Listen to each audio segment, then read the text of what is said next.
18টা বিধি সংখ্যাগুলি শুধু একজন এই গ্রুপে পাঠাই দিয়ে আজকেই, কারণ ওগুলি দেখেই কিন্তু আমাকে পড়াইতে হবে। তার মধ্যে একটা বিধি হচ্ছে 3 বিধি।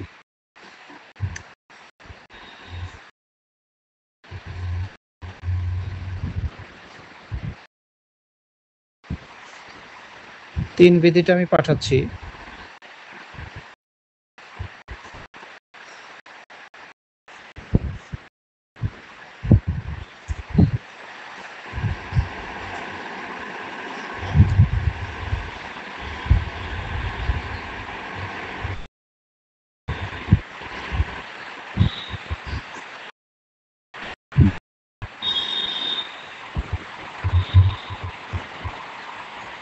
তিন বিধিটা এসছে কিনা দেখেন।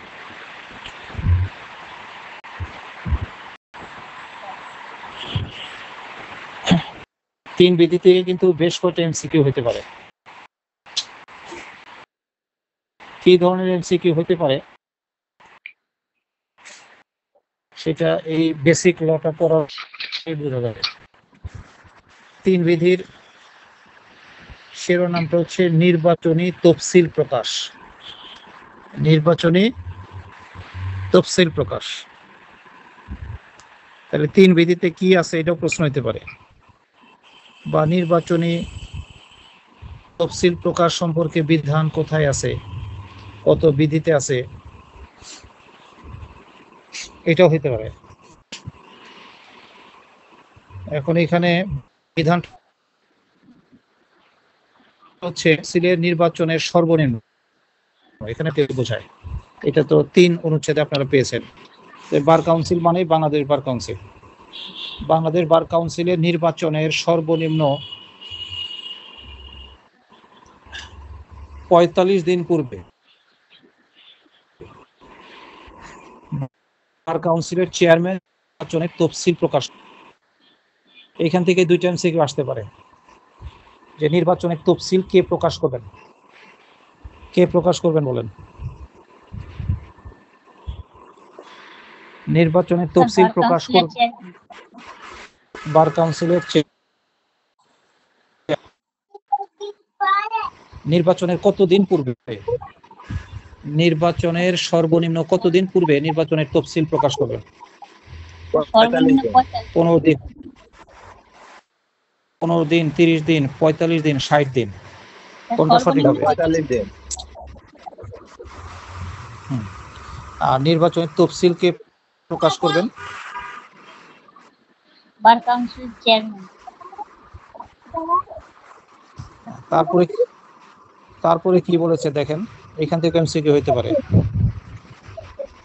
নির্বাচনী প্রস্তাব জমা, নির্বাচনী প্রস্তাব জমা এবং যাচাই বাছাইয়ের মধ্যে 7 দিনের একটি বিরতি থাকবে, এটা একটা এমসিকিউ হইতে পারে। নির্বাচনী প্রস্তাব জমা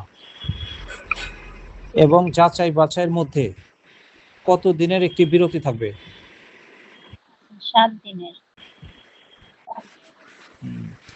এই কথার অর্থ হইল যে যখন নির্বাচনী তফসিল ঘোষণা করবেন চেয়ারম্যান, বার কাউন্সিলের চেয়ারম্যান যখন নির্বাচনের তফসিল ঘোষণা করবেন, তখন যারা ক্যান্ডিডেট প্রস্তাবটা জমা দিবে, কে কে নির্বাচন করতে চান সেটা প্রস্তাব আকারে জমা দিতে হবে। এই জমা দেওয়ার শেষ তারিখ যাচাই করার জন্য, এই যাচাই বাছাই করার বিরতি দিতে হবে 7 দিন। এখানে যদি এই ধরনের প্রশ্ন আসে, নির্বাচনী প্রস্তাব জমা এবং যাচাই বাছাই 7 দিন, 15 দিন, 14 দিন, 30 দিন, তাহলে হবে 7 দিন। এই জায়গা থেকে আর একটা এমসিকিউ আছে, এবং যাচাই বাছাই ও নির্বাচনের তারিখের মধ্যে আবার কয়দিন গ্যাপ থাকবে? 14 দিন। একটা হলো নির্বাচনী প্রস্তাব জমা ও যাচাই বাছাইয়ের মধ্যে বিরতি থাকবে 7 দিন, আর যাচাই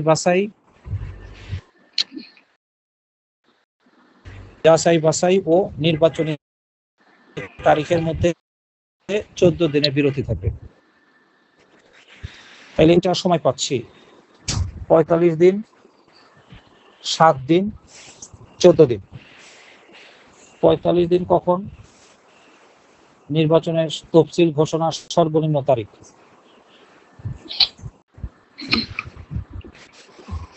আর যাচাই বাছাই এবং নির্বাচনের তারিখের মধ্যে 14 দিন গ্যাপ, বিরতি থাকবে। আর নির্বাচনী প্রস্তাব জমা এবং যাচাই বাছাইয়ের জন্য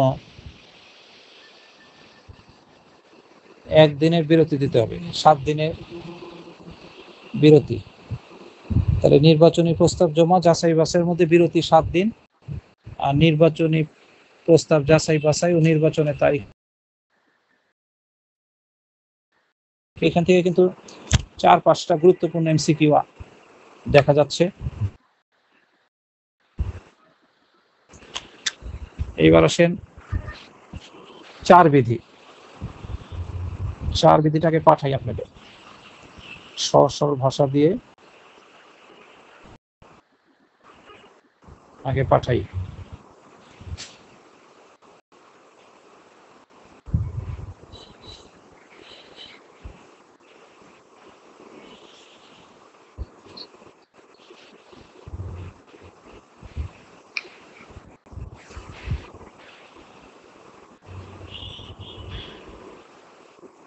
আর আপনারা এগুলো ভেঙে ভেঙে পড়তে থাকেন।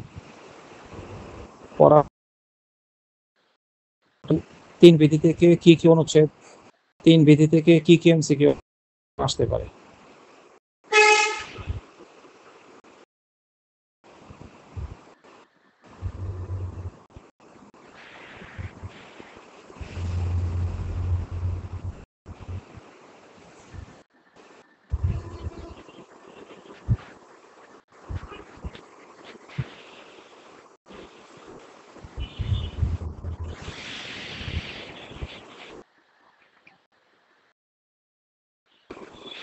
চারের শুধু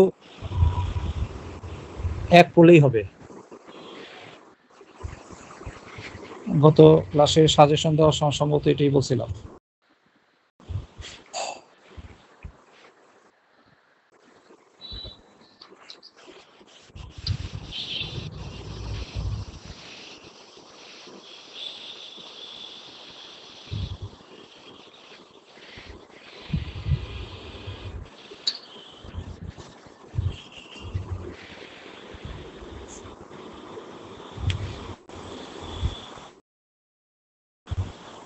চারের বিধি এসছে কিনা দেখেন। জি স্যার। এখানে বলা হচ্ছে বাংলাদেশ বার কাউন্সিল নির্বাচনের জন্য সমস্ত আঞ্চলিক বার অ্যাসোসিয়েশনকে 7টি অঞ্চলে বিভক্ত করবেন। এটা একটা এমসিকিউ হতে পারে যে বাংলাদেশ বার কাউন্সিল নির্বাচনের জন্য সমস্ত আঞ্চলিক বার অ্যাসোসিয়েশনকে কয়টি অঞ্চলে বিভক্ত করবেন? 2টি, 3টি, 5টি, 7টি। তাহলে কয়টি অঞ্চলে বিভক্ত করবেন? বার কাউন্সিল নির্বাচনের জন্য সমস্ত আঞ্চলিক বার অ্যাসোসিয়েশনকে। এরপরেও এমসিকিউ আছে, দেখেন। সাধারণ আসনের জন্য প্রত্যেক ভোটারের 7টি ভোট থাকবে এবং দলগত আসনের ক্ষেত্রে একজন ভোটারের 1টি ভোট দিতে পারবেন। দলগত আসন মানে ওই আঞ্চলিক। তাইলে একজন আইনজীবী ভোটারের 8টা ভোট থাকবে। একজন আইনজীবী ভোটারের কয়টা ভোট থাকবে? 8টা ভোট। 8টা ভোট থাকবে। সাধারণ আসন মানে যে আসনে সারা বাংলাদেশের আইনজীবীরা ভোট দেয়, এই সাধারণ আসন হলো 7টা। আর আঞ্চলিক আসন হলো সেইখানে আমরা 1টা ভোট দিব। তাহলে সাধারণ আসনে যতজনই দাঁড়াক না কেন সবাইকে 1টা করে ভোট দিব, 7টা ভোট দিব। আর দলগত আসন বা আঞ্চলিক আসনে একজন ভোটার 1টা ভোট দিবে। তার মানে প্রত্যেক ভোটারের মোট ভোট হচ্ছে 8টা। সাধারণ আসনের জন্য 7টা ভোট, আর দলগত আসনের ক্ষেত্রে একজন ভোটারের 1টি ভোট। এই কথাটা মুখস্থ রাখতে হবে। সাধারণ আসনের জন্য প্রত্যেক ভোটারের, এখানে ভোটার মানে আইনজীবীরা, 7টি ভোট। আর দলগত আসনের ক্ষেত্রে কয়টি ভোট, এটা প্রশ্ন হইতে পারে। তাহলে এইখান থেকে আমরা 3টা প্রশ্ন দেখতেছি গুরুত্বপূর্ণ, যে বার কাউন্সিল নির্বাচনের জন্য সমস্ত আঞ্চলিক বার অ্যাসোসিয়েশনকে কয়টা অঞ্চলে বিভক্ত করা যায়, এটা একটা প্রশ্ন। আর একটা প্রশ্ন হলো প্রত্যেক ভোটারের কয়টা ভোট আছে, তখন বলবেন 7টা ভোট। দলগত আসনের জন্য কয়টা ভোট আছে, তখন বলবেন 1টা ভোট। যদি পরীক্ষায় প্রশ্ন করে একজন আইনজীবী ভোটারের মোট ভোট কয়টা, কয়টা ভোট? 8টা। 8টা।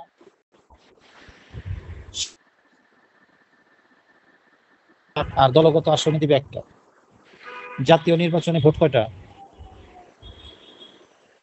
জাতীয় নির্বাচনে একজন ভোটার কয়টা ভোট দিতে পারে? 1টা ভোট দিতে পারে। কিন্তু সিটি কর্পোরেশন নির্বাচনে কয়টা দিতে পারে? ওখানে কি খালি মেয়রদেরই ভোট দেয়, না কাউন্সিলর এদেরও ভোট দেয়?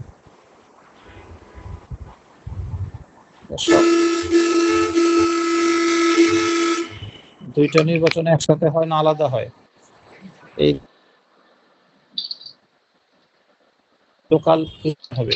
এই নির্বাচনের তফসিল সম্পর্কে ধারণা নিবে, নির্বাচনটা কোন প্রক্রিয়ায় হয়, একজন ভোটার কয়টা ভোট দিতে পারে, এগুলা সব দেখতে হবে। এগুলো আইন সম্পর্কিত বিষয়। ভবিষ্যতে নির্বাচন সম্পর্কিত অনেক মামলা মোকদ্দমা, এই জন্য নির্বাচন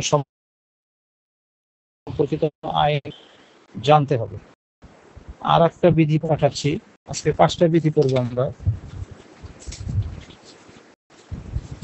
আর একটা বিধি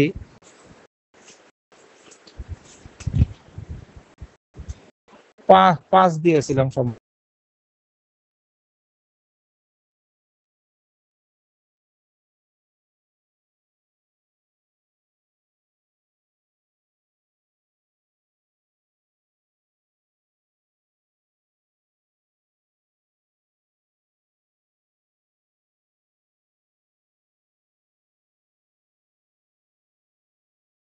হ্যাঁ, মনে একটা তো কাজের আছে, দেখতেছি 5 থেকে থাকে, তাহলে এবার 5টাকে একটু সহজ করে পাঠাই। সহজ কথাটা সহজভাবে উপলব্ধি করতে পারলে এমসিকিউ নিয়ন্ত্রণে রাখা সহজ হবে। এই স্বার্থে এখন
5 বিধিটা এসছে কিনা দেখেন।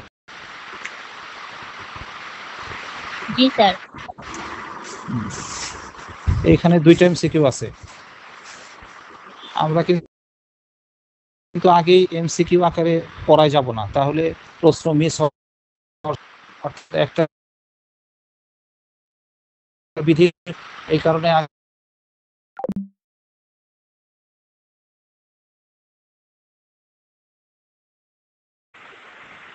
শিরোনাম হচ্ছে বার কাউন্সিলের সদস্য নির্বাচন। এখন পর্যন্ত 3টা বিধি করেছি, সবগুলাই কিন্তু দেখেন বার কাউন্সিল নির্বাচন সম্পর্কিত। বার কাউন্সিলের নির্বাচিত সম্পর্কিতই সবগুলা বিধি, 3, 4, 1, 5 এই 3টা হচ্ছে নির্বাচন সম্পর্কিত বিধান। এখন পাঠাবো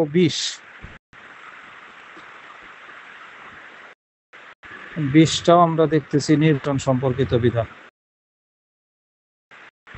এই জন্য 20টাও পড়তে হবে। 20 বিধি পড়লে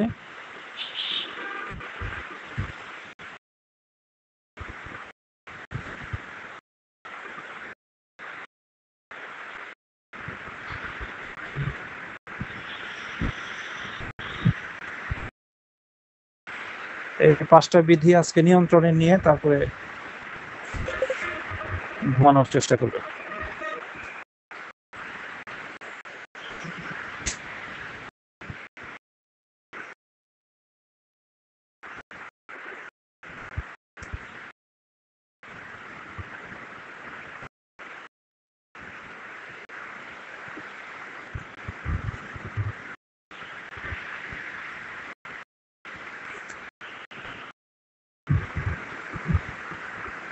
বিধি 20, এটা একটু সহজ করে দিচ্ছি।